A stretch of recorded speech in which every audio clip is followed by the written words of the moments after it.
Well, hey everybody, this is Don with the Vlog of Many Things. Thanks for tuning into our show tonight. With me is the illustrious, Tom from and Tabletop with Tap us, Room. I think everybody recognizes the name, Thyatus Yep. from Gaming Legend fame is with us tonight. Thyatus, how you doing, my friend?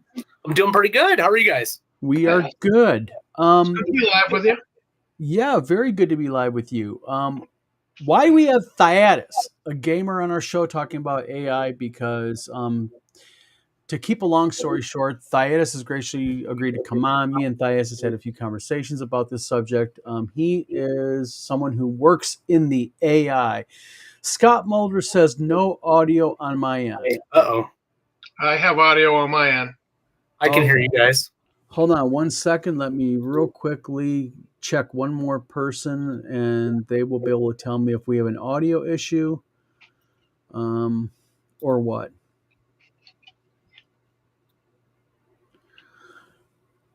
We'll see if this is a widespread audio issue, or Scott, is it just your stuff on the fritz?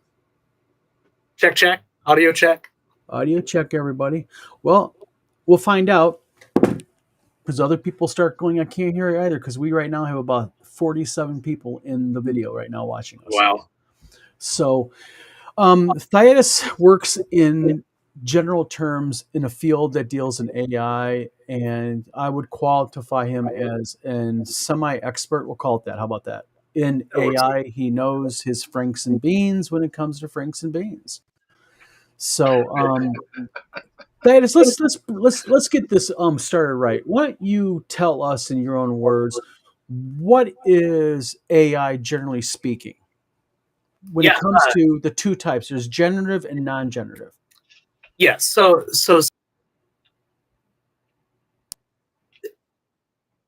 is actually a series of algorithms and programming that is also combined with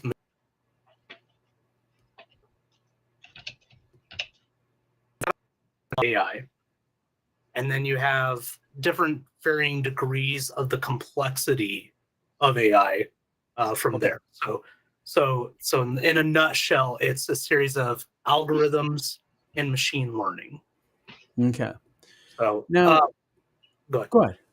Oh, I was going to say, so when you start to get into the more nitty gritty details of what is generative versus non-generative AI, is really what you're actually talking about is the job that the AI is applied to. Okay. So generative AI is, its purpose and goal is to basically make things, and then non-generative AI is there to do more of a like a specific task or job, like playing chess. Okay. Now there's a term that a lot of people don't know what it is. It's called data corpus.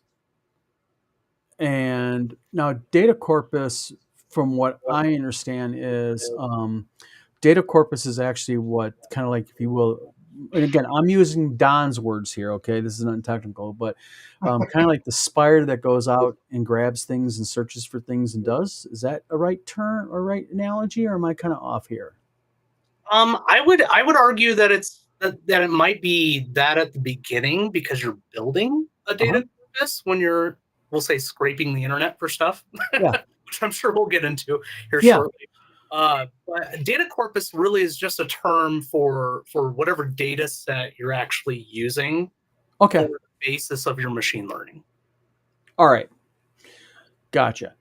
So to keep it more simpler, so basically data corpus would be something like whether I use PHP or CSS.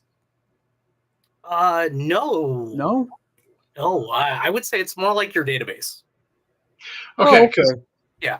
If I had read data corpus out of without much context, I would have just defaulted back to corpus means body, so it's the body of data. It is the body of data. Yes, that is exactly what it is. Whereas like a standard SQL database.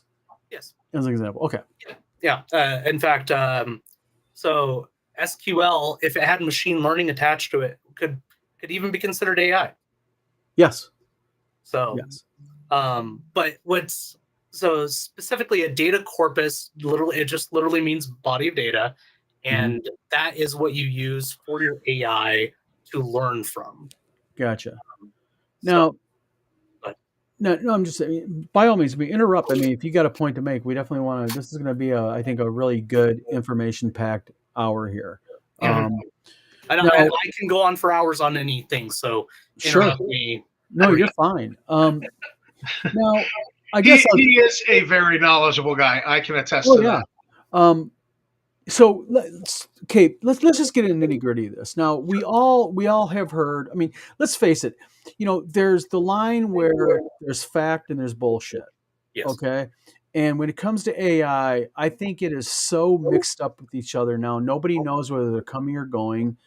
Everybody knows somebody who's a freaking expert on the subject, online. And let's face it, confirmation bias using Google is worse than AI in what it does. I mean, with people. I mean, people have just...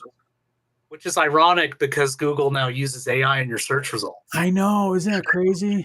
Let me interject a question where I think you're going, Don.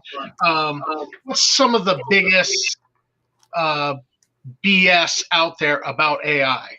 Give us like two or three. Yeah, what's the biggest lies out there, or the biggest misconceptions, maybe? Yes. Well, so the biggest misconception I would say is that AI directly copies something and just creates a new copy of the exact same thing, regardless of what we're talking about content-wise. So that's not a very good way of actually explaining what AI actually does here.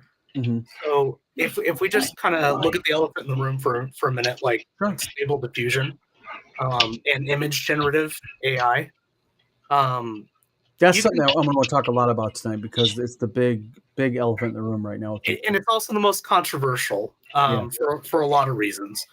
But when it comes to like image creation through Stable Diffusion, what it actually does is it took an image that was probably copywritten and owned by someone else, right? And what it does is it destroys the image.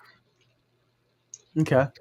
So it goes through a Gaussian noise process where it literally what is... I'm going to have to interrupt a couple times probably this because your level of understanding is far above most other people's, including mine here. So explain what do you mean Gaussian noise?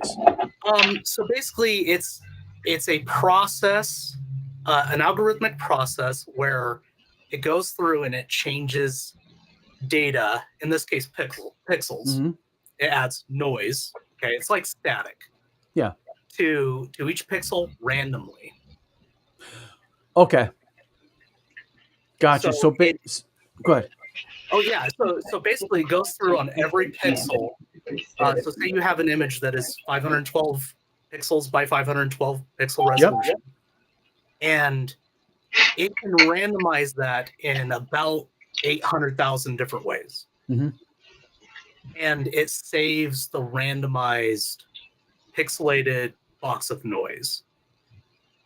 Okay, so my question is this then. Okay, right now we all know that there is a big uproar about the use of AI in as a publisher, as an example.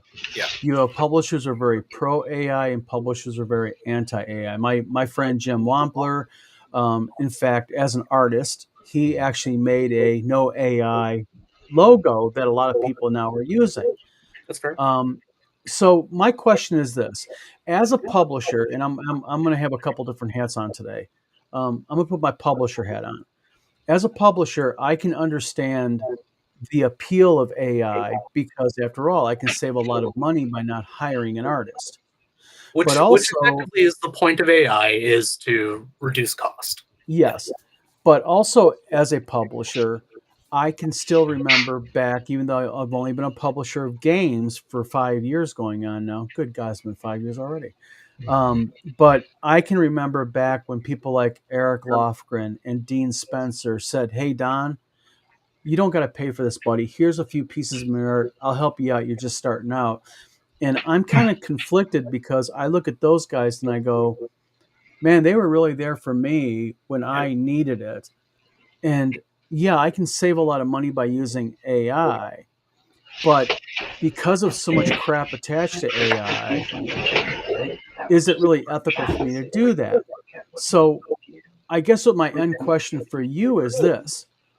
Do you believe there is a such thing as ethical AI, or do you believe that ethical AI is something that would be a positive in the industry sooner or later? Yeah. So generally speaking, yeah, I do think there's a there you could categorize AI into two categories of ethical versus non-ethical. Okay. And what are Um, the differences? so it depends on how you went about getting your initial data set.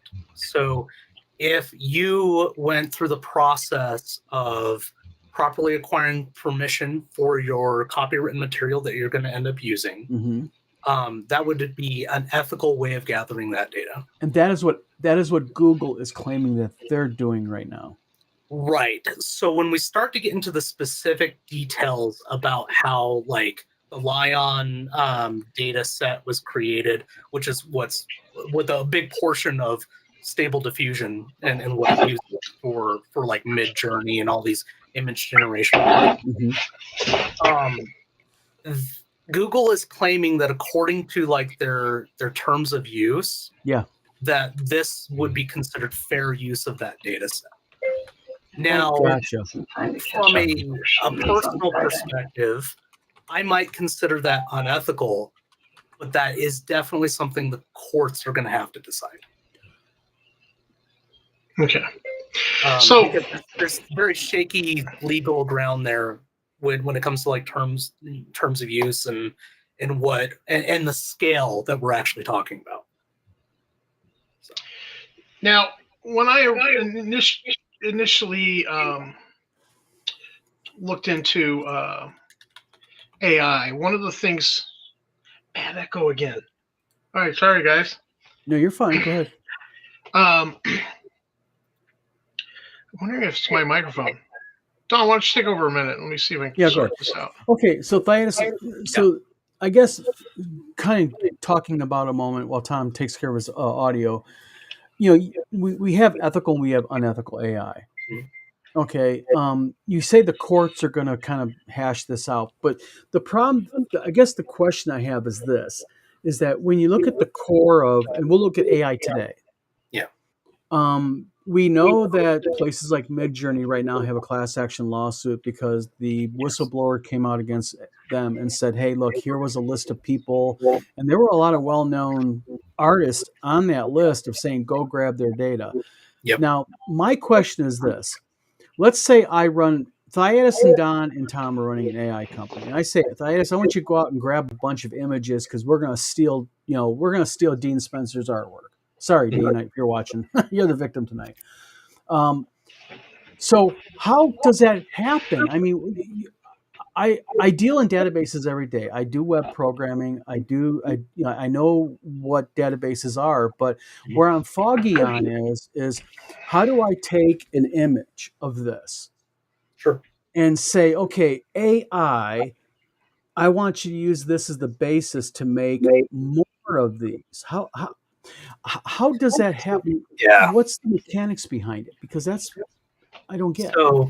So every image, destroyed image that Stable Diffusion takes or creates, I should say, because it creates a new image out of the old one by destroying it and going through that noise addition process.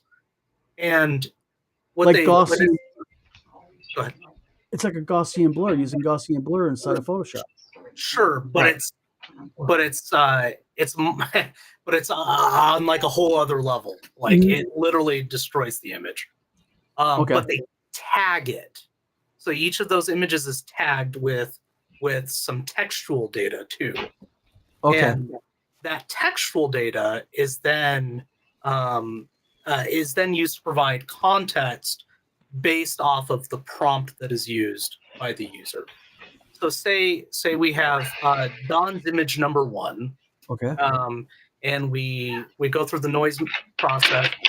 Then we tag it with specific descriptors of what that image could be. Okay. When you give it a name or tagging, and I'm speaking in very reduced layman's terms here, when you start tagging it with the specific names of Dawn Image 1, though, then you're going to run into some issues, because then that allows people to specifically look for through the prompt or something that fits Dawn's Image 1, as opposed to graphical bar interface, whatever, Okay. Now, so and that definitely is shady legal territory. Yeah.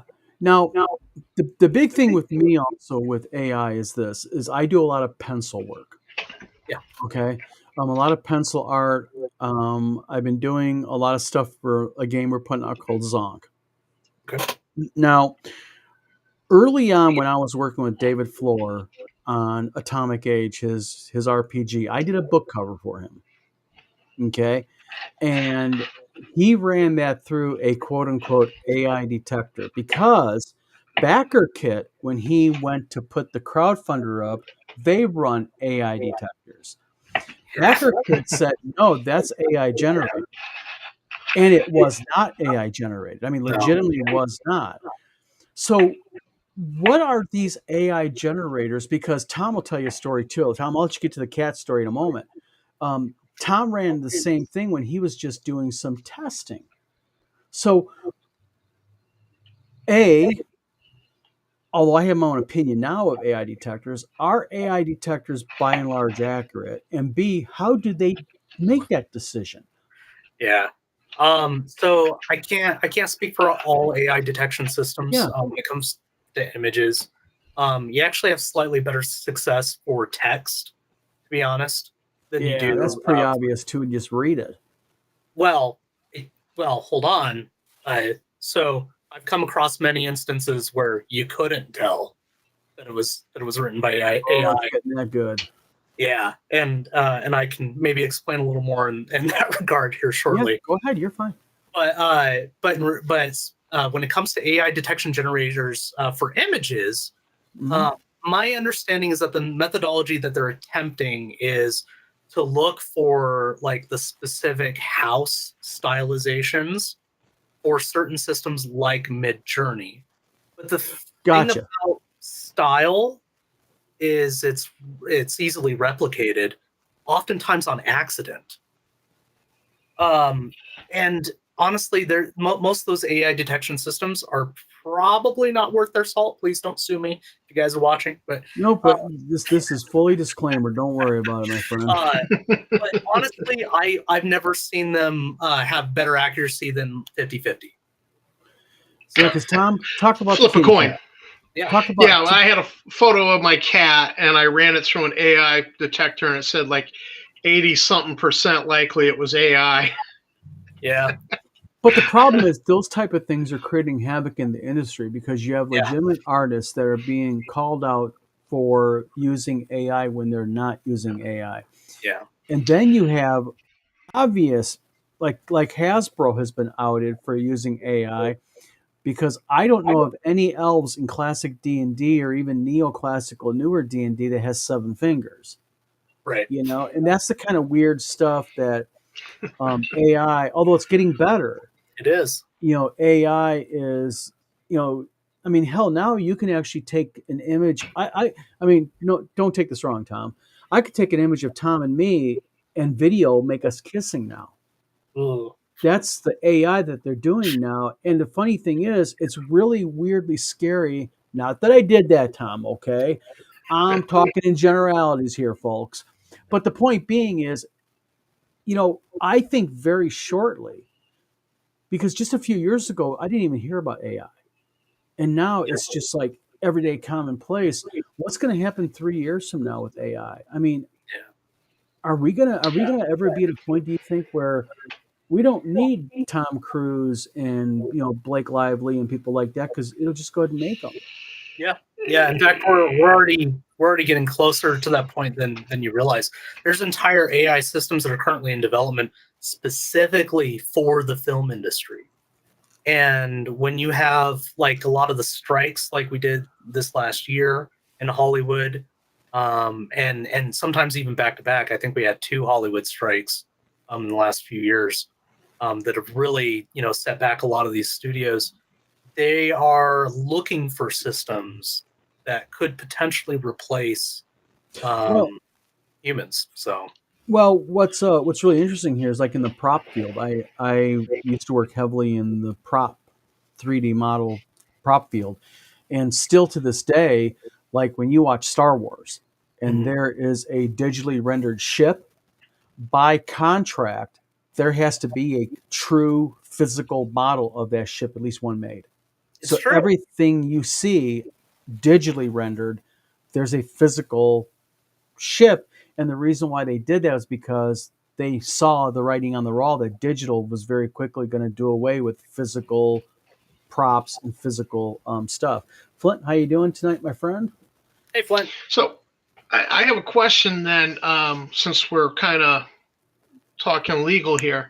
Do you know what the state of the affairs are with any of the lawsuits, Getty Images, maybe any of the class actions that are going on concerning AI art? Yeah. So I mean, when it comes to a lot of those lawsuits, I actually tuned out about 6+ months ago on purpose. Okay. Well, then let me pivot with a different question. Yeah. In the beginning, because this was actually what I was going to ask earlier. In the beginning, when I started studying AI, I was hearing about, I think they were called overfixes, and it was where the overfixed or oversampling, where it really almost was like a copy of the original. And does that still happen a lot, or is that kind of going away? So a lot of these Stable Diffusion AI groups that sit outside of Stable Diffusion, so like Midjourney, okay. What is Stable Diffusion? What is it not? Why do you differentiate that so much? So Stable Diffusion is a nonprofit organization, gotcha, that developed this method of image generation. You can actually go on to Stable Diffusion right now and use it for free. Would you classify it as ethical AI? Well, so again, that goes back to how they gathered the data. When it comes to Stable Diffusion, they were working with companies like Google. However, I would like to point out that there does seem to be a relationship with Google that may have existed prior as part of the creation of that group. So I don't have all the information on that, but Google is so big, sometimes the left hand doesn't know what the right hand is doing. Yeah. Probably on purpose. Not that I want to be on YouTube bashing Google. It's called plausible deniability. Plausible. Yeah. So what I was reading when I was reading about the overfixes was that there was a lot of for-profit groups and companies that were donating money to these nonprofits, and they seemed to be implying that there was a little bit of a quid, because it was an academic nonprofit doing this thing, which meant they were able to do things with collecting data that like a regular company could not, and so they had all this money, they were funded to do this, and then they made their thing available because we're nonprofit. But it was like there was a quid pro quo that do this and then make it available for us, and so we can have our hands off plausible deniability. And hey, we didn't do that. They want to be able to not say we didn't touch that. That way they got around having to operate by the proper rules as a for-profit company. But that's kind of where. But that's where you're touching now. For lack, I think you termed it Butlerian jihad. Yeah. The philosophy around AI. I guess my thing is this. Touching back to the publisher hat on versus non-publisher hat.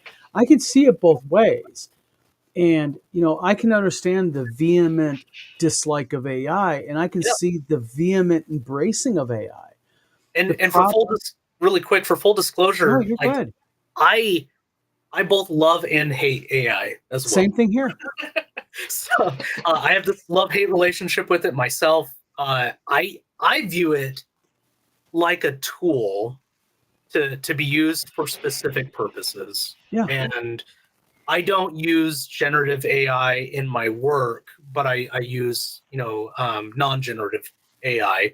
I actually think that's probably the best use of it in reality is for the automation of various processes.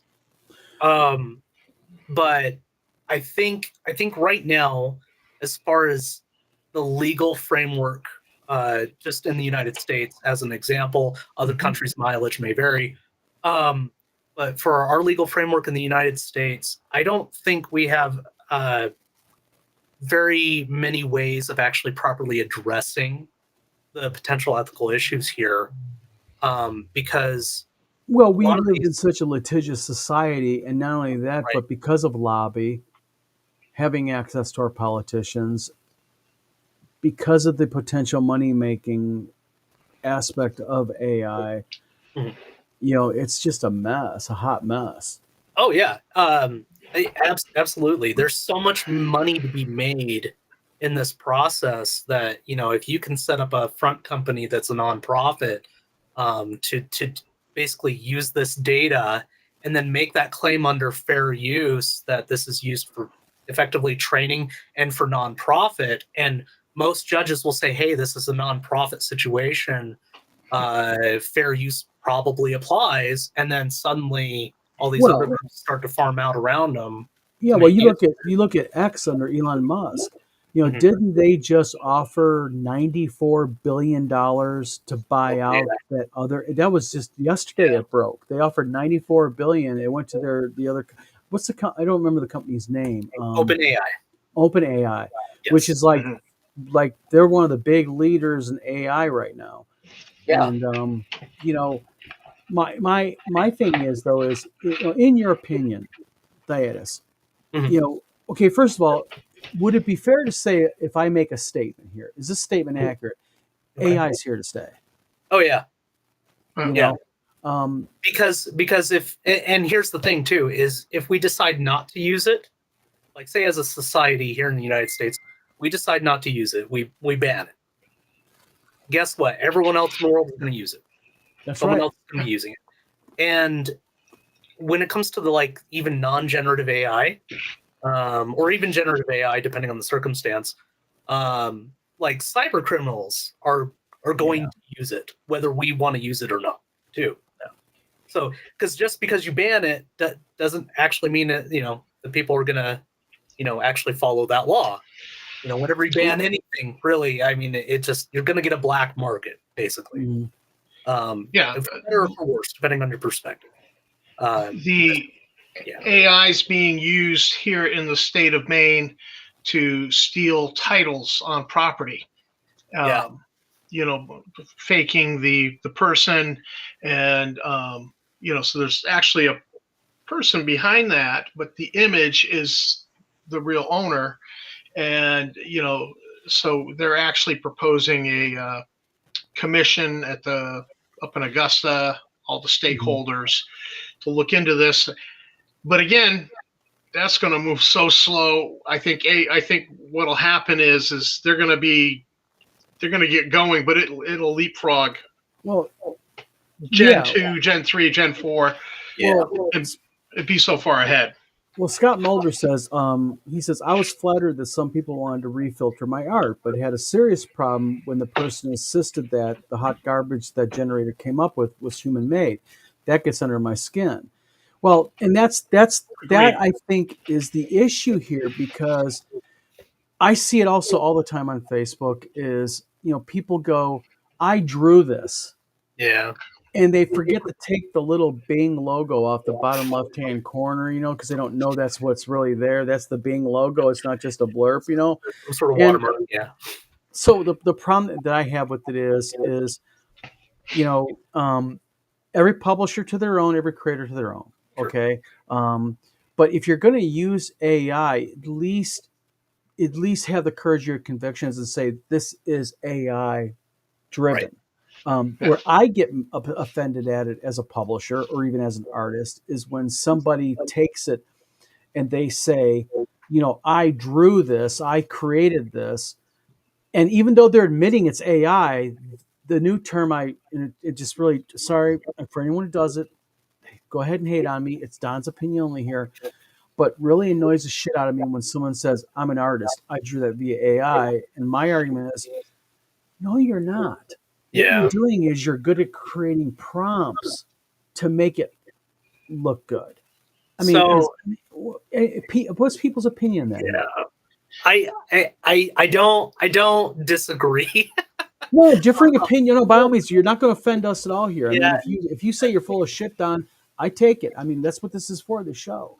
Yeah, no, I totally get where you're coming from, and I definitely don't fully disagree with that. I think there is something to be said about the original meaning of the word art, and from an etymological perspective, means skill or talent or the ability to do something. So you could say that you're an AI prompt artist, just like a Subway sandwich maker can be a sandwich artist. Yeah. Right? But are you going to pay $300 for that sandwich? Right. No.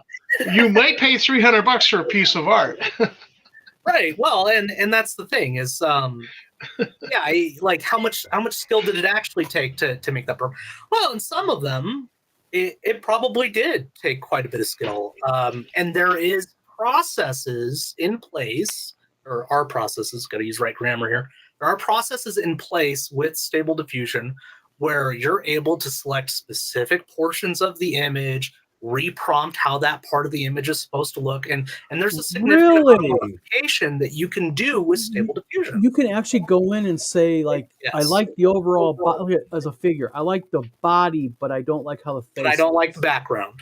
Change the background. Wow. You can get that granular with Stable Diffusion. Now, certain systems like Midjourney, which is based on like Discord, they're a little more limited by their interface and how you're interfacing with Stable Diffusion.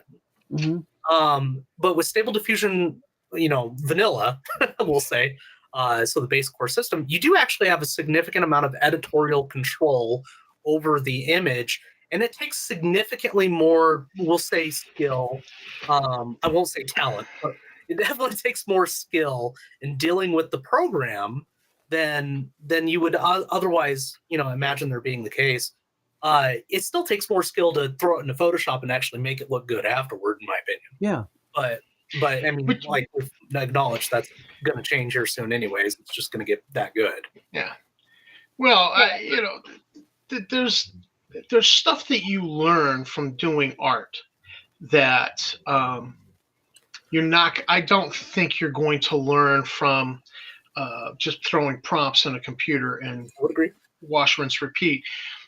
There's just little things that as you talk with other artists or you take a class or read a book and you are pursuing the craft and you're pursuing the skill, you begin to learn these things and it's like, oh, and at some point, enough of those things are learned, you hit a new plateau in skill, and so you move on and you move up. And I don't see that happening in with AI and people claiming they're an AI prompt artist or whatever they want to claim. It's just not going to happen. There's just things about anatomy, about biology, the real world, about nature. Where that actual effect is actually happening is in how they've learned how to make a prompt to get exactly what they want. Yeah.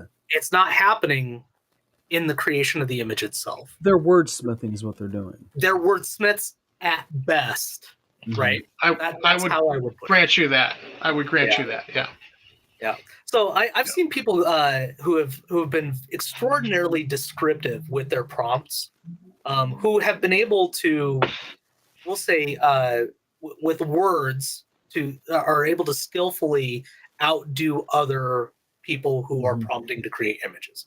Yeah. Okay, fine, right? But yeah, when it comes to the actual aesthetic output that is generated, yeah, I would agree with you guys. That's not an image they created. that was an image they told a system to create. And by definition, because they didn't actually create that image themselves, for the most part, I would say that, it shouldn't be copyrightable according to copyright law in the US, because it has to be human created. Well, see, that's the thing. And they're actually already addressing this. Yeah. They're starting to touch the edges of this because I believe right now, as it stands, you cannot copyright. I think the way it's worded, and this is, again, it's really oblique. Of course, they don't want to, they're leaving it for interpretation. But I think they're not down to percentages yet. But they're basically saying that if it's largely written via AI, it's not copyrightable. Right. And so there's when we talk about images versus text too, we're in an entirely different world. That's another thing I want to kind of start get into a little bit. Let's talk a little bit about text and AI, because that's another thing that people, Steve, who is one of the co-hosts on this show now, he's new, is a prolific author. I've known Steve for almost 20 years. And AI, AI, and I write. I have several books published, and I'll tell you something.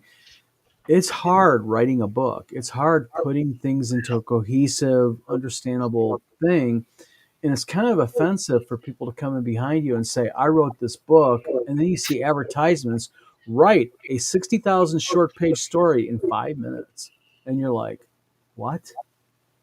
Yeah. I mean, really? Is that possible? I mean, is it possible? I mean, it's all, and it's garbage too. Yeah.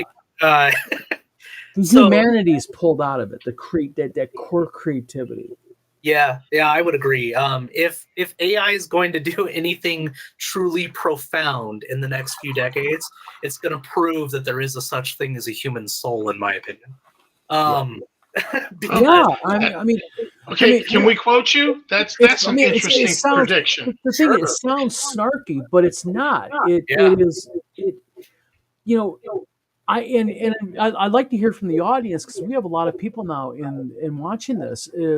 I would be really interested to get people's opinion in chat. I mean, are you pro AI? Are you anti AI? Are you on the fence? I mean, what are your thoughts and everything? Because, again, we'll go right back to, and I use my friend Jim Wampler as a good example, because Jim is a true artist to the artist. I mean, he literally will show his rough drawing of the thing before he does it. And he's done stuff for me, and he'll show the process behind it. And it's obvious he's working hard for it. And I just think that someone who comes in and just types in, draw a 3-headed monster with green eyes shooting flames out of its nose, and then go, look what I created. Isn't my art wonderful? Yeah. And it's like, no, that's nice what the computer created. Beautiful what the computer created. And real quick, Scott Mulder, by the way, disclaimer, Scott Mulder is doing art for me currently right now, and that man is an artist himself. This guy can draw. Excellent artist. He says hot garbage is the term I'm using a lot these days. It's fair. Amen. I mean, and so for full disclosure, seems how we're doing those. I do all my own artwork too. So yes, you do. So I am Scientist, the artist. This is my logo. So yeah, and Tom and Eric Tenkar will tell you, we just did a RPG game called Blades and Arcana. I did all the pencil art in it. That's my pencil art. It's hanging down in my wife's sewing room. I like it. Thank you. Good. And I just think that, and again, whether you like my art, whether you hate it, I respect it both ways. Yeah. But what I have a hard time, and again, it's arrogant sounding, but the artist in me just goes, come on, guys. I mean, at least have the balls to say I used AI, and far too many people are not even admitting it. And that's where I had the problem with it. Yeah. Use AI. Be a publisher, use AI. I can't judge you. I don't know what your finances are. Sure. I don't know what your situation is. Some people aren't connected and know an artist or whatnot. I respect that. But have, like my dad used to say, my grandpa, son, have the courage of your convictions, and at least admit you do it. Yeah.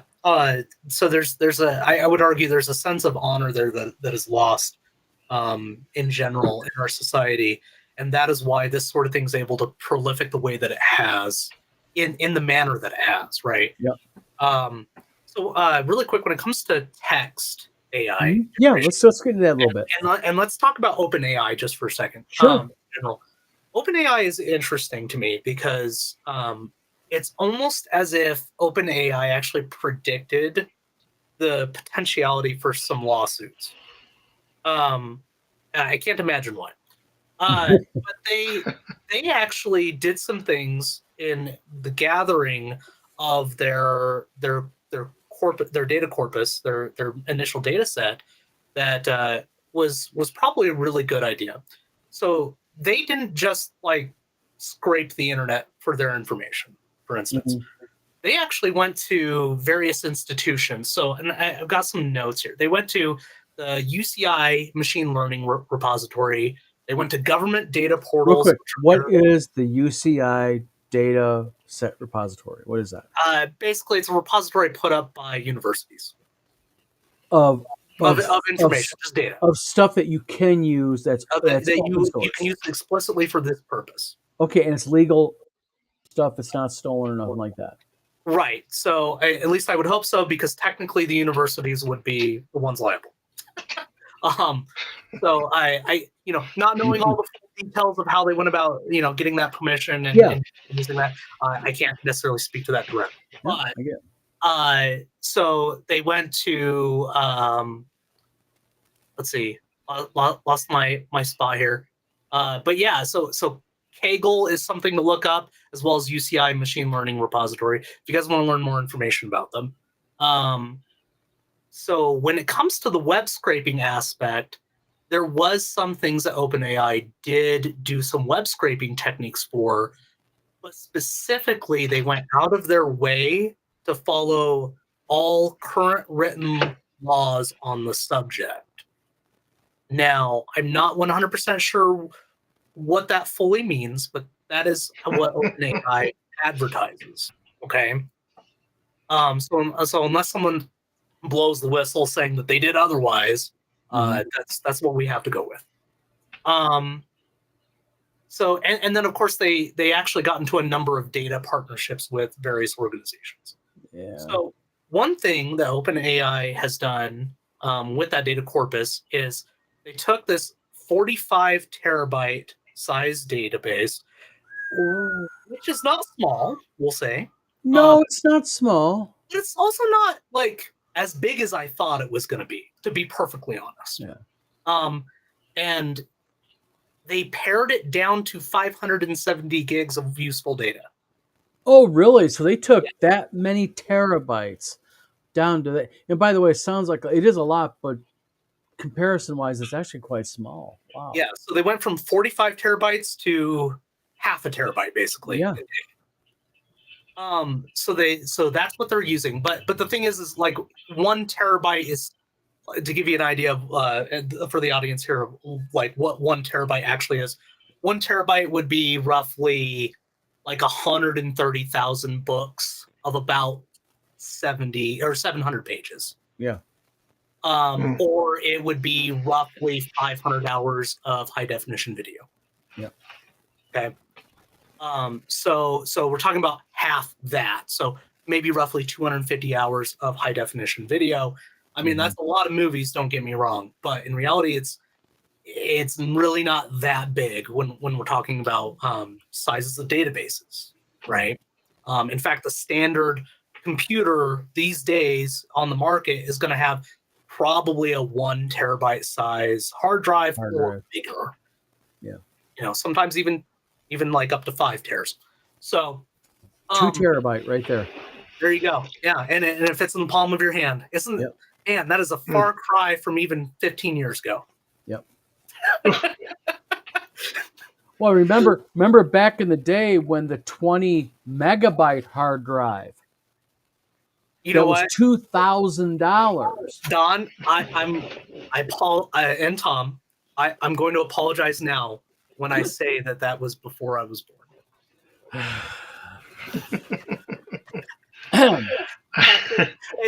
Maybe not technically before I was born. I was only a few years old though, so I'm just. I remember the Commodore 64 when my friend down the alleyway got one. Yeah. We go over there, play text-based games on this Commodore 64. Yeah. So one of my mentors in my early career, and I've already disclosed in previous forums that I'm ex-military.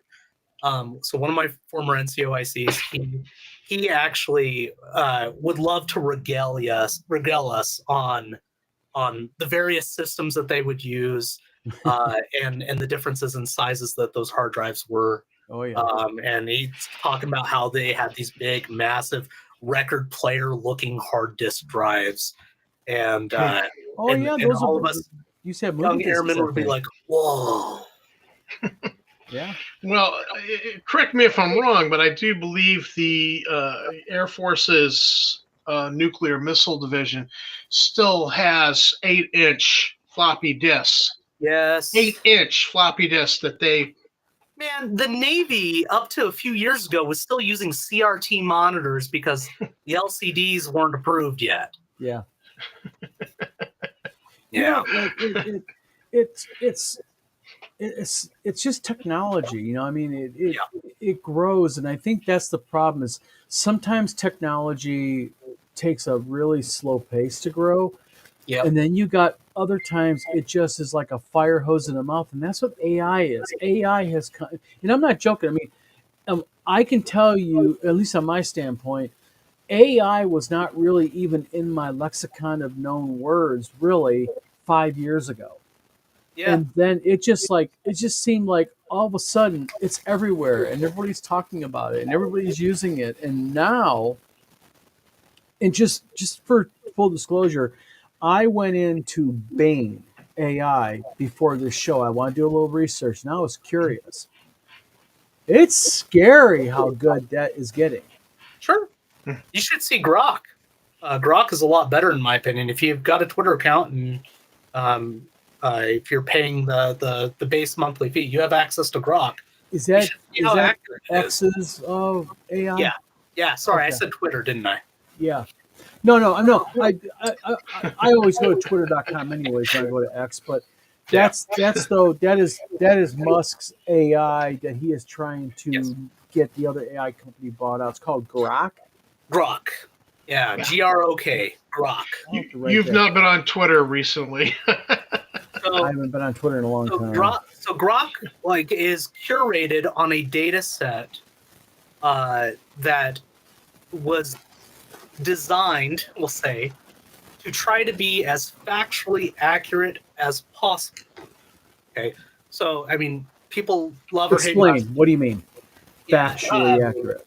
So when you just grab random information, random data sets from the internet, for instance, and you just say scrape random websites, you are ingesting into your data corpus everything that is both truthful and false. Everything. Yeah. Okay. So that becomes part of the innate portion of the data corpus. Now, what happens with the data corpus with textual AI is it takes words, accurate here on the camera, it takes words and it does something called tokenization. So what it does is it assigns like an ID token with a tagged-based context to the word. And depending on the version of the AI that it's using, is it may not even do like one word or the whole word. What it might actually do is do tokenization for the word, but also do tokenization for parts of the word. And there's a number of different methodologies you can use to do that tokenization. Like you can break it down by, say, linguistic morphemes, for instance. That seems to be a logical way to go, and some systems do that or have done that. Other systems don't even bother, and they tokenize 2-letter increments. No, real quick, just make sure something. Thaddeus, because this is actually interesting to me. Are you going to TotalCon this weekend? No. So okay. I wish I was going to conventions this year, but all right. my day job basically won't allow for it time wise. Okay, because the reason I was asking is I know that Tom and his wife are coming up on Sunday, and I was hoping to be able to meet because I'd really like to kind of like show you a couple things that I found on the computer that I don't have time to show here, and it is so interesting to me about AI and okay, I just say it like this. I went into AI and I decided that I wanted to steal other people's work in AI. I wanted to see how I could do it. So what I did was, of all things, is I picked on Larry Elmore. Okay. And I went to Bing. I went to Bing. I went to this. I'm trying to think the name. Midjourney. Mm-hmm. And I started doing prompts like real basic, like Red Dragon, Jeff Easley style, Red Dragon, Larry Elmore style. And it would give like just wonky stuff. Yeah. But when I started getting more descriptive, it is scary how close I got it. And I guess the argument I want to bring to you, Theudas, is this. There's a big argument online right now that defends it by going, well, no, it doesn't steal people's work. Then how can it know what Larry Elmore's work looks like if it's not referencing Larry Elmore's work or Jeff Easley's? What's your opinion on that? My opinion is that Midjourney is kind of in trouble. But I think they're in trouble for a unique way because they had their mole come out and literally go, here's the list. This is the email that they sent all of us and said, scrape out these people. Well, even just beyond that, they obviously overfixed or over-referenced those probably that exact same list, to be honest. Because if I say I want a Red Dragon in the Larry Elmore style in a matte painting finish with half naked barbarian. Oh, you can't use the word naked in Midjourney, but like an unclothed barbarian, a warrior wielding a sword or something. Like you can get something looks pretty close to Conan the Barbarian automatically. But that's the whole point. This is the scary part about it is you can get that descriptive. You're not joking. The question then becomes from a certain perspective is it the same image of any of the individuals that are referenced? So and then what degree of similarity constitutes theft? So that's why a lot of the lawsuits are not going after the images that are generated themselves, but after the way they gathered the data set. Right. And that's the thing is that if you're an artist, you deserve to profit from your own work, your own labor. And if they're just taking your labor and using it, that's unethical. But is it unethical, Tom? Because people do that, and this is I'm playing devil's advocate here. Yeah. Because the big argument to that argument is with you, Tom, is well, people do it all the time anyways, because if I do a Red Dragon with a barbarian standing in front of it with his sword drawn and a shield, am I emulating Larry Elmore's classic cover? Or am I making something truly original? Because one of the things you see from artists is you'll go into a museum and you'll be going through the galleries and there'll be benches and you'll see an artist there with their pad of paper and they're sketching. Yeah. And they're making it, they're looking at the picture and making their own copy of it. But it's not ultimate. Right. Because I do my lines one way and that artist did theirs a different way, so I might, they might make really tiny little. So here's the secret about Midjourney. They have something called a house style. And that is a specific set of algorithms on the back end of your prompt that get added to your prompt that adds something unique according to Midjourney and what their house style is to that picture. you can actually, for the most part, at least for the longest time, I haven't looked at it lately. I haven't, played around with it because I'm not willing to pay for it. In the last like 6 months, to 8 months, you used to be able to tell what specifically was a mid-journey generated design if you knew what you were looking for. So you could kind of tell what that house style was. And that's what the AI detectors are trying to look for as well, is the house style of that system, as well as I think some remnants of the noise factor that we talked about at the beginning. But it's easy to go ahead and anyways, I mean, you can encode markers on an image. Yeah. I mean, yeah. I guess human eye wouldn't see it. Yeah, but I guess on the same token as if you have the right software, you can remove those markers. Also true. Photoshop can do it. Photoshop can easily do it. Yes, Photoshop, yeah. Yeah. In fact, Photoshop has some functions that allow you to break down those elements into various layers, and then you just remove those layers. Yep. Which is why I hesitate to post even my own artwork on Facebook to a closed group of friends with a watermark on it, because I'm thinking to myself, is someone going to take this at some point? And I don't know, maybe I'm being paranoid, but maybe I'm not, So that watermark feature on, say, DeviantArt is just useless. Oh, I could remove a watermark off an image easy. Yeah, it's not a foolproof way of preventing theft. Yeah. Just from somebody who doesn't know how to do it. For the average person trying to protect their artwork, it's a good basic way to, no matter what, if the person you have on the other end that's being devious, if they want to act in an unscrupulous manner and they want to take your image, they're going to do it. I mean, it's like anything. If people want to steal from you, they're going to steal from you, and people are creative. But locks just keep honest people honest. Yeah. Good fences make good neighbors. Yes, but it won't keep out a burglar. Exactly. So let me throw this at you. In a perfect world, you run it all. You're the boss. What do you think are some of the best way? Okay, let me back up. Rephrase this. What are some suggestions that you would make to the artist out there who says, you know what, I know I can't be 100% protecting my work, and we're going to talk about two different ways.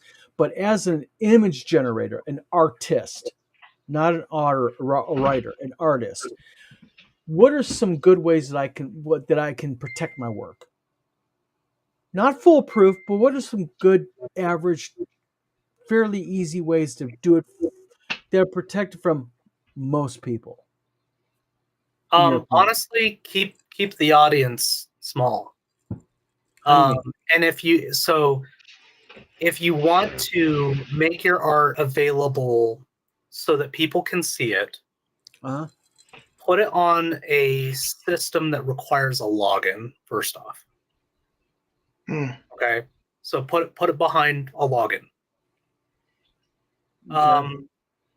Beyond that, if you're putting it on the internet, it lives on the internet. Yeah, that's just how it is. If I was king for a day and could make some legal changes to how a lot of that stuff works, I would definitely put in some more explicit language as to how data scraping is allowed to be done on the internet in the United States. But I'm talking about just the Don Samora has drawn an image, and I'm going to put it on Facebook. I'm going to put it on my website for publishing. What are some things that Don can do maybe to mitigate the theft of my image? I mean, it's just maybe a watermark, maybe just the most basic way of doing it. It's one of the more basic things you could do, but you could also provide a lower quality resolution image. That's what I do. Final product. Yeah, pixel. Yep. Yeah. Yeah. So if it's a lower resolution in general, it's less likely to get stolen, and if it is, maybe it's not as big of a deal. Yeah, I tend to make my images smaller, increase the blur, and lower pixel count. Tom? Now, well, let me just ask then, since we're on this topic, I have a professional artist friend who's actually colorizing an image that I drew. He fixed a few little nagging issues I had with my sketch, and now he's colorizing it so that we can use it in the fan magazine. One of the things he does is that he uses Nightshade. Have you heard of Nightshade? I have heard of Nightshade. What's your opinion of Nightshade? So measures and countermeasures. When it first came out, it was probably fairly effective. These days, I can almost guarantee it's not. Okay, because it operates real slow on my computer. Yeah, I can imagine. Well, and the longer something is out, the more chance people have to go around it and figure ways to get around it. So, Nightshade was the equivalent of like steel breastplates. Yeah. And now they have gunpowder. Right. Now that's actually probably an apt analogy, because steel breastplates and gunpowder muskets and blunderbusses and that sort of thing existed for, I think it was like 200 years at the same time. They coexisted. It was a long time. And don't quote me on that number, but it was a long time. And the cuirass steel breastplate actually did a really good job, depending on who your manufacturer was, at deflecting a number of those bullets. In fact, you did not want to buy one of those breastplates unless you saw the bullet dent in it. From testing it. Because it was tested. And that particular piece of armor was placed over another breastplate. So you had 2 layers of protection usually. And it was often angled in such a way to where it would deflect off. Nice. Yeah, sorry. I got a lot of No, you're fine. No, this is exactly what we want. We sometimes go off on little side tangents, but that's a good analogy. Well, I have one more for you, Thyatis. The British Enfield musket that was used in the American Civil War had a 200-year history of being used by organized military organizations as well, which is just odd, but it's because it was so damn accurate and low maintenance. Yeah. So, but I think we could be looking at a situation when it comes to AI companies, we'll say, where they are going to remain effective for quite a while in technological terms. Yeah. So OpenAI and their text generation services, I think they're definitely going to survive the onslaught of various lawsuits, regardless of how people feel about the way these companies have gathered their data. I think they're definitely one of the ones that are going to survive. And the reason why I say that is because they offer specific services to companies now, to enterprise level companies, where the company gives them a copy of all their documentation that they have for their services and products, etc.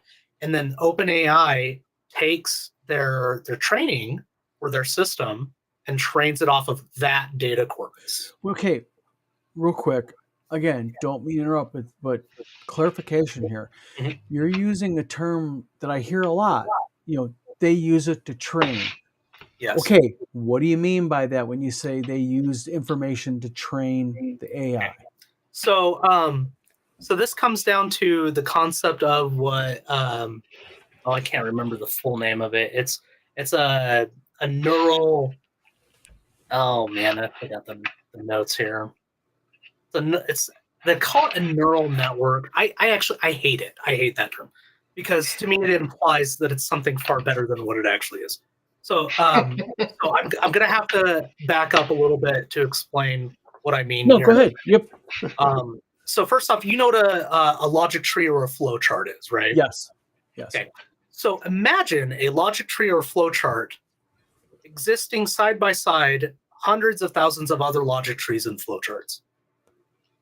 But now imagine that each and every single one of those logic trees and flowcharts has an entry point at any point in the logic tree or flowchart. Okay. Now imagine that they're all interconnected. And you start connecting them, and they start pulling from each other. And right. So AI, if in order to get what we want out of AI, we have to have this extraordinarily high complexity of what they're calling like a neural network. Okay, which again, I hate the term because to me it's still not even remotely that complex. Yeah. They have to have it to where. Oh, sorry, 1 second. I got someone at my door. Oh, you're fine. No, if we got to have the technical. I got like 9 kids, so well, the technical experts are coming in now, so let's get this. All right. So, anyways, so hold on, stop. Did you just say 9 kids? Yeah, I got 9. Sir, I gotta salute you. Holy cow! I thought I had 4, and I thought I was doing something. Whew. Yeah, it's a lot, but that's a whole other conversation. Anyways, so these neural networks, in order to get AI to do what we want to do, which is something called emergent behavior, that is behavior we did not inherently program the system to do, is it has to have a lot of these interconnected nodes, we'll say, or tokens. That way, it can go through on a path on these various, we'll call them logic trees for the sake of layman's here. Yeah. So it can come in and go various different directions based on how each of the tokens are weighted based off of the original prompt that was given and a random seed. Okay, so there's a random number that's attached to the prompt that is then filtered through the neural network. So various prompts, though, can be given different weights of importance then? Yes. Okay. And not just the prompt itself, but each word. Word, yes. Yeah. So generally, which words get the more heavy weight? Those in the beginning, or no? Or it could be anything, right? You can actually usually define that in the prompt. That's how complex these systems are. All right. So you can emphasize based off of the context of the prompt itself, or based off of the data set that you're using and you're telling the system to emphasize, like a company's documentation. You can emphasize that documentation or give it extra weight at the beginning. Got you. And then have the system generate whatever it is you're looking to generate based off the prompt. Okay. It's so where was I going with that? So yeah, mad ADD. No, you're fine. We're this is actually quite interesting, and I mean, yeah. Hey Scott, that's a good comment there. Your employer is largely working to replace your function. I am sorry to hear that. I often look at the value of AI as an automation tool and a tool that allows us to reduce costs in general. But there is a human cost to that. Yeah. Always. And it doesn't matter what the industry is. It doesn't matter what the technology is that comes in to do this. There's always a human cost. Yeah. And sadly. And you have to so I'm young enough at the moment, at least, to where, and I've grown up in a specific day and age to where I'm looking at these situations as they're coming at us, and they're coming in waves, and they're getting faster and more, and the interview fold between these waves are getting smaller and smaller, right? As a worker. And I'm like, I need to be able to be agile enough with my own skill functions to be able to retool on a moment's notice and learn new skills every day. And it's paid off for me, but that doesn't mean it's going to pay off for everyone in the same way. And so I can empathize with people who are caught in that destruction. I'll share a story with you concerning computers, and this comes from my father, who was drafted during the 60s, during that little thing going over East Asia. Did his tour as a Air Force medic in Spokane, a base near Spokane, Washington.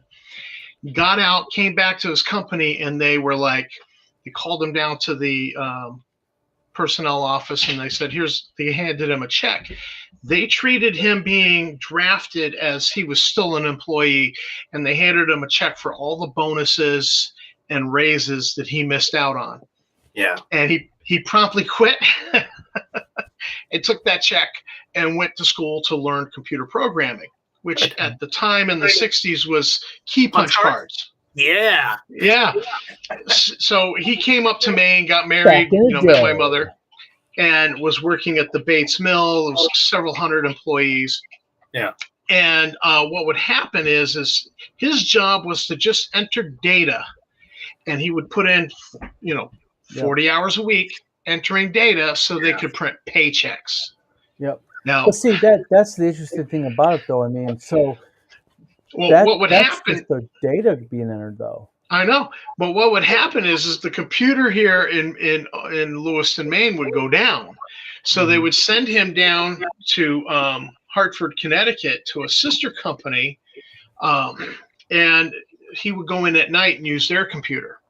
And that computer went down one time, and so then he was going into a bank at night after the bank closed to use their computer, and that computer went down, and he flies back up to Maine, and he walks into the office, and his boss is like, "You didn't do anything all week." Well, he's giving him. But that's the thing about AI, though. I mean, but that's the whole thing about AI is that, even if it's accurate, what you're doing is you're allowing people to do massive amounts of work and doing it very quickly on the fly. And then the risk becomes people trust it so much, then they begin to let their guards down. Yeah. And now you're not sure if the information you're getting is accurate. And there is the issue with the whole written AI combined with the art. Is that really coming from the person's hand, their knowledge, their skill, or is it just computer generating it? So, well, let me ask Thaddeus this. One of the other teachers at the middle school was talking to, she's kind of become an expert on AI there, and was teaching a class last summer up at the University of Maine. And so she was explaining to me what she was doing with the ChatGPT chatbots. Like if you pay for the higher membership, you have access. You can use you can program a chatbot. She was saying, I've programmed this one chatbot to do curriculum for me in science. I've programmed this one chatbot. It picks out what I'm going to wear. It's my personal assistant. And so she was telling me all these things that you can do. I'm like, whoa, this is mind blowing. And I thought, like, I could take one of these chatbots and begin to train it on Star Frontier's stuff and have it do a character generation. So, but the problem, not just that, Tom, but you can also if you like Traveler, I think it is. I think Bat in the Attic Games has a character generator for Traveler. Might want to. Did Rob make one? Yeah, he did. I did not know Rob did that. Rob Conley's holding out. But you can have ChatGPT use his generator. Okay. It can go online and do that. Yeah, but I want Star Frontiers. I know. And here's as an example.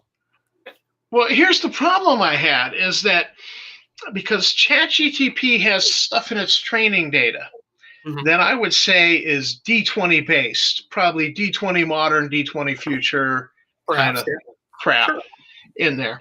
And so I would be training it. I'm teaching it the rules for Star Frontiers, and then I'd say, all right, create me and then it would just default to that D20 crap. Yeah. But then, it's defaulting to what it knows, and that's the big problem. So, having worked with ChatGPT in regards to mostly editing and data organization, which is how I mostly use it, Every once in a while, it does try to sneak in like a D&D specific term, like literally like WotC owned Dungeons and Dragons. Like I almost to the point where I almost feel like it's advertising for them. And that's another thing that you run risk of companies monetizing this type of stuff, where they do that, where you're being force fed information that you don't know you're being force fed. I'm so much more afraid of that with AI than I am literally anything else. Yeah, because to me, if you're gonna have AI at all, it needs to be democratized in a very in the most ethical way possible and in the most profound ways possible. Okay, it should be available for everyone to use because everyone needs to be on an even playing field. Yeah. Dare I say, for those who are say 2A, aficionados or defenders who who prefer their Second Amendment rights. I would even go so far as to mandate, like George Washington did, that everyone should have AI. If you catch my meaning. Yeah. So, because at that point, if everyone has it and everyone is using it, then the potentiality for large companies to beat us over the head with it becomes significantly less. That's actually what I'm afraid of here, is that we'll end up with two sets of I won't necessarily say laws, but we'll say interpretations of laws that that's been done before. Yeah, that's I mean, I don't know what I'm talking about here. I don't want to end up in a situation where the layman is completely just bent over for not having access to that type of tooling in the next 10 to 20 years versus say big companies. And so did you know that when Disney created what was it, Secret Invasion or Secret Wars or whatever, anyways, the Disney Plus series with Samuel L. Jackson in it, a lot of the beginning portion of that series was AI art. And I didn't know that. And they got away with it. You're going to see companies like WotC, who are embracing AI significantly. Oh yeah, right. They're gonna get away with it because they have the money for the lawyers. Well, think about this with WotC. Okay, think about Magic. Let's just throw Magic the Gathering. On average, a release of Magic the Gathering needs easily a couple hundred pieces of art. Easily. Can you imagine not having to worry about paying artists? That you can you could have a couple people in a week generate high quality, good stuff for an entire new release of Magic. Yeah, I mean that's assuming that the artists you're not already getting aren't literally stealing from other artists already. Well, we're not talking about the ethics of it because we're talking about WotC here. Okay, sure. We're talking about just the general theory behind that. But I guess at the end of the day here, I mean, AI is here to stay. Yeah. And I think what we really need is, at least on the game publishing end of it with writing and art, is, and I don't see it happening anytime soon, but I just think that what we really need is a clear set of rules and guidelines that people follow, or laws, if you will, that pertain to it. And it's kind of still a wild, wild west out there. Yeah. It's gonna cycle through the courts like you talked about earlier, Thaddeus. Well, before we close out, I have two questions. Okay. First is, do you think we'll ever see AI written book on the New York Times bestseller list?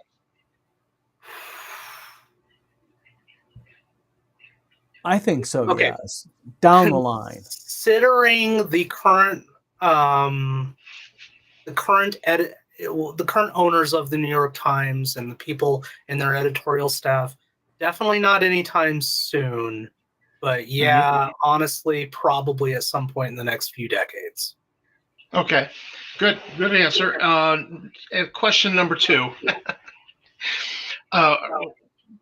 you made a good prediction earlier about what AI was going to reveal concerning the fact of the human soul earlier, and I said good prediction. Do you have a prediction on when Skynet's going active? All right, so or something there similar. It depends on. Honestly, I don't think it's going to be Skynet. I think you're much more likely to have systems like Elon Musk's Neuralink, turning people into Skynet. Well, have you guys heard of a even scarier? What's that? Have you heard of a sci-fi concept called singularity? Yes. Yes. It's that convergence of man and machine. Yep. Okay, and at what point that happens in our future, we don't know, but it's gonna happen. And Neuralink is like step one in that process, we'll say. Mm-hmm. Or I mean, maybe you could argue that some of the more advanced prosthetics might have been. I don't know, whatever. But once that happens, if depending on the safeguards that are in place and the actual ability to affect the brain, those devices actually have, I think we're much more likely to see effectively more of a science fiction zombie than we are. Say Skynet specifically. Otherwise, that fear of mine aside, if we're just talking about AI as a technology, if we were to have anything like Skynet go into place, it'll probably not be because it was put into place as a network on purpose for some altruistic purpose. It would likely be because it was put in to do exactly what Skynet did. Yeah. As a virus. Very purposeful. Yes. So when I mentioned earlier that if we decide not to use AI, that other people will, I mean that very literally. Someone in the chat earlier mentioned DeepSeek. So the Chinese DeepSeek AI seems to do all the things that OpenAI ChatGPT is able to do really well, maybe even slightly better in some cases, slightly worse in others. Yeah. Well, and they did it for only like $5 million of investment, which seems like just ridiculous, right? How did they do that? Well, they did that by using OpenAI. They basically stole OpenAI's concept and structure and everything else. And now as a result, they have something that is just as good, maybe even slightly better, depending on the subject. When you can do that for very little investment by nation states and foreign actors that are notorious for their cyber warfare, if you get Skynet, it'll be because of that. Well, you know what? I hate to end it at that positive note, folks, but it's been on here now almost an hour and a half. It's been a great chat, Thyatis. Seriously. Thank you, Thyatis. Honestly, one of the good ones here, the shows that we've had. And, we appreciate you taking your time out. I would really like to revisit this subject, maybe 6 months down the line and see, what has come, what is not. Because I think, this is one of those things where, the technology is evolving so fast. It used to be we talked decades. Now I think we talk months. So, again, Thaddeus, thank you very much. Much appreciated you coming on here and talking to us. And I'm sorry.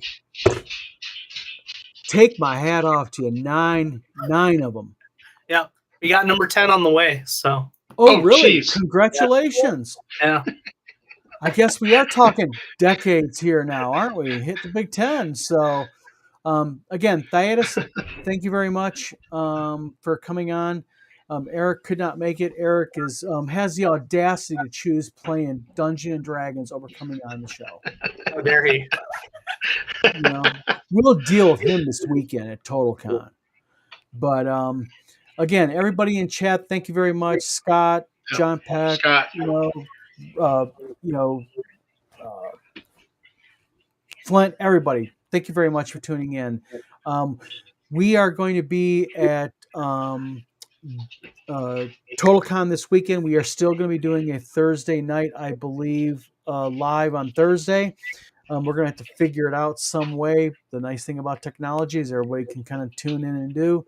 So look for that. Other than that, we'll be doing, I know Eric is going to be doing a series of lives throughout TotalCon. I'm going to be on there doing lives. I imagine, Tom, you'll pop on for Tabletop Tap Room and do a couple maybe on your day that you're there. No, I'm coming down on Sunday. I think the con's basically over then.